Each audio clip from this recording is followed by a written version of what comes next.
ನಮಸ್ಕಾರ ಎಲ್ಲ ಸ್ನೇಹಿತರಿಗೂ ಸ್ವಾದಿಷ್ಟ ರುಚಿ ಚಾನಲ್ಗೆ ಸ್ವಾಗತ. ಚಳಿಗಾಲ ಸ್ಟಾರ್ಟ್ ಆಗೈತಿ. ಸಾಯಂಕಾಲ ಚಾ ಟೈಮ್ನಾಗೆ ಏನಾರ ಕುರು ತಿಂಡಿ ಬೇಕಾಗ್ತೈತಿ.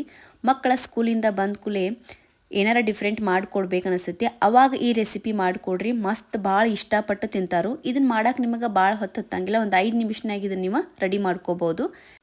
ಇಲ್ಲಿ ನಾನು ಸ್ವೀಟ್ ಕಾರ್ನ್ ತೊಗೊಂಡೇನಿ, ಇವನ್ನ ತೊಗೊಂಡೇನಿ, ಬಾಯ್ಲ್ ಮಾಡಿಲ್ಲ. ಈ ಸ್ವೀಟ್ ಕಾರ್ನ ನೀವು ಭಾಳಷ್ಟು ರೆಸಿಪಿ ಮಾಡ್ಕೋಬಹುದು. ಇವತ್ತು ನಾನು ನಿಮ್ಗೆ ಒಂದು ಸಿಂಪಲ್ ಮೆಥಡ್ ಒಳಗೆ ಒಂದು ಸಿಂಪಲ್ ರೆಸಿಪಿ ಮಾಡಿ ತೋರಿಸ್ತೀನಿ. ಈ ಕಾರ್ನ ಒಂದು ಬೌಲಿಗೆ ಹಾಕ್ಕೋತೀನಿ. ಅದಕ್ಕೆ ಒಂದು ಉಳ್ಳಾಗಡ್ಡಿ ಸಣ್ಣಗೆ ಈ ರೀತಿ ಉದ್ದಗೆ ಹೆಚ್ಚಿ ಹಾಕ್ಕೋತೀನಿ. ನೀವು ಬೇಕಂದ್ರೆ ಸಣ್ಣಗೆ ಉಪ್ಪಿಟ್ಟು ಹೆಚ್ಚುವಂಗೆ ಹಾಗೂ ಹೆಚ್ಚು ಹಾಕ್ಕೋಬೋದು. ಇದಕ್ಕೆ 1 ಸ್ಪೂನಷ್ಟು ಹಸಿ ಶುಂಠಿನ ತುರಿದು ತೊಗೊಂಡೇನಿ. ಆಮೇಲೆ 1 ಸ್ಪೂನ್ ಕೆಂಪು ಖಾರ ಹಾಕೋತೀನಿ. ನೀವು ಬೇಕಂದ್ರೆ ಹಸಿ ಮೆಣಸಿನ್ಕಾಯಿ ಸಣ್ಣಗೆ ಹೆಚ್ಚು ಹಾಕ್ಕೋಬೋದು. ಒಂದು ಅರ್ಧ ಸ್ಪೂನ ಜೀರಿಗೆ ಪುಡಿ, ಒಂದು ಅರ್ಧ ಸ್ಪೂನ ಕೊತ್ತಂಬರಿ ಪುಡಿ ಹಾಕ್ಕೋತೀನಿ. 1 ಸ್ಪೂನ ಅಜ್ವಾಯಿನ ಅಂಗೈ ಒತ್ತಿಕ್ಕೆ ಹಾಕ್ಕೋತೀನಿ.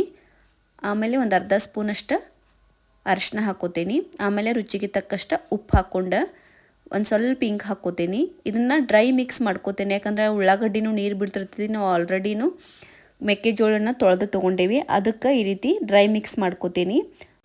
ಈಗ ಇದಕ್ಕೆ 1 ಕಪ್ ಅಷ್ಟು ಕಡ್ಲಿ ಹಿಟ್ಟು ಹಾಕೋತೀನಿ, ಬೈಂಡಿಂಗಿಗೆ ಚಲೋ ಆಗಲಿ ಅಂತ. 1 ಸ್ಪೂನಷ್ಟು ಅಕ್ಕಿ ಹಿಟ್ಟು ಹಾಕೋತೀನಿ, ಕ್ರಿಸ್ಪಿನೆಸ್ ಬರಲಿ ಅಂಥೇಳಿ.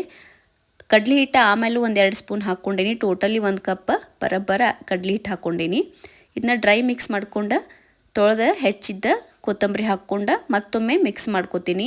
ಇದು ಮಿಕ್ಸ್ ಆದಮೇಲೆ ಸ್ವಲ್ಪ ನೀರು ಹಾಕ್ಕೊಂಡು ಪಕೋಡ, ನಾರ್ಮಲ್ ಪಕೋಡಕ್ಕೆ ಹೆಂಗೆ ಹಿಟ್ಟು ಕಲಿಸ್ಕೋತೀವಲ್ಲ ಹಂಗೆ ಹಿಟ್ಟು ಕಲಿಸ್ಕೋಬೇಕು. ಭಾಳ ತಳ್ಳಗೆ ಕಲಿಸ್ಕೋಬೇಡ್ರಿ, ಯಾಕಂತಂದ್ರೆ ಅವು ಮೆತ್ತಗೆ ಆಗ್ತಾವೆ. ಕ್ರಿಸ್ಪಿಯಾಗಿ ಬರಬೇಕಂದ್ರೆ ಸ್ವಲ್ಪ ಗಟ್ಟಿನೇ ಇರಲಿ ಹಿಟ್ಟು. ಅದಕ್ಕೆ ಸ್ವಲ್ಪ ಈ ರೀತಿ ನೀರು ಹಾಕ್ಕೊಂಡು ಇದನ್ನು ರೆಡಿ ಮಾಡ್ಕೊರಿ. ನೋಡಿರಿ, ಇಷ್ಟ ಆದ್ರೆ ಸಾಕು. ಈಗ ಪಕೋಡ ಮಾಡೋಕ್ಕೆ ಹಿಟ್ಟು ರೆಡಿ ಐತಿ. ಈ ಕಡೆ ಎಣ್ಣೆ ಕಾಯಕ್ಕಿಟ್ಟೀನಿ, ಈಗ ಪಕೋಡ ಮಾಡೋಣ್ರಿ. ನೋಡಿರಿ, ಎಣ್ಣೆ ಕಾದೈತಿ. ಈಗ ಏನು ಕಲಿಸ್ಕೊಂಡಿದ್ವಲ್ಲ ಆ ಹಿಟ್ಟನ್ನ ಸ್ವಲ್ಪ ಈ ರೀತಿ ನಿಮ್ಗೆ ಯಾವ ಸೈಜ್ ಬೇಕು ನೋಡಿರಿ ಆ ಸೈಜ್ ಪಕೋಡ ಬಿಟ್ಕೊರಿ. ನೀವು ಬೇಕಂದ್ರೆ ಸ್ಪೂನ್ಲೇನು ಹಾಕ್ಬೋದು. ಇವು ನೋಡಿರಿ, ಗುಳ್ಳೆಲ್ಲ ಹೋದ್ಮೇಲೆ ಇದನ್ನು ಸ್ಪೂನ್ಲೆ ಸ್ವಲ್ಪ ಆ ಕಡೆ ಹೊಳ್ಳಿಸಿ ಗೋಲ್ಡನ್ ಬ್ರೌನ್ ಆಗೋತಾಗ ಚಲೋತಾಗ ಕರ್ಕೋಬೇಕು. ನೋಡಿರಿ, ನಾ ಮಾಡೋ ರೆಸಿಪಿ ನಿಮ್ಗೆ ಇಷ್ಟ ಆತಂದ್ರೆ ಒಂದು ಲೈಕ್ ಕೊಡ್ರಿ, ನಿಮ್ಮ ಫ್ರೆಂಡ್ಸ್ ಫ್ಯಾಮಿಲಿಗದು ಶೇರ್ ಮಾಡಿರಿ. ನೋಡಿರಿ, ಚಲೋತಾಗ ಕರ್ದವೆಲ್ಲ ಈಗ ಇವನ್ನ ತಕ್ಕೋತೇನೆ. ಇದೇ ರೀತಿ ಎಲ್ಲನೂ ನಾನು ರೆಡಿ ಮಾಡ್ಕೋತೀನಿ. ನಿಮಗೆ ಮತ್ತೆ ಯಾವುದಾಗ ಸ್ವೀಟ್ ಕಾರ್ನದ ರೆಸಿಪಿ ಗೊತ್ತಿತ್ತಂದ್ರೆ ಕಮೆಂಟ್ ಬಾಕ್ಸ್ ಒಳಗೆ ಕಮೆಂಟ್ ಮಾಡಿರಿ. ಮಸ್ತ್ ಪಕೋಡ ರೆಡಿ ಆಗ್ಯಾವು. ಇದನ್ನು ನೀವು ಗ್ರೀನ್ ಚಟ್ನಿ ಜೋಡಿನೂ ತಿನ್ಬೋದು, ಸಾಸ್ ಜೊತೆನೂ ತಿನ್ಬೋದು. ನೀವು ಮಾಡಿ ನೋಡಿರಿ, ಹೆಂಗಾಗಿದ್ದು ಅಂಥೇಳಿ ಕಮೆಂಟ್ ಮಾಡಿರಿ. ನನ್ನ ಚಾನಲ್ ಸಬ್ಸ್ಕ್ರೈಬ್ ಮಾಡಿಲ್ಲ ಅಂತಂದ್ರೆ ಸಬ್ಸ್ಕ್ರೈಬ್ ಮಾಡಿರಿ. ಧನ್ಯವಾದಗಳು.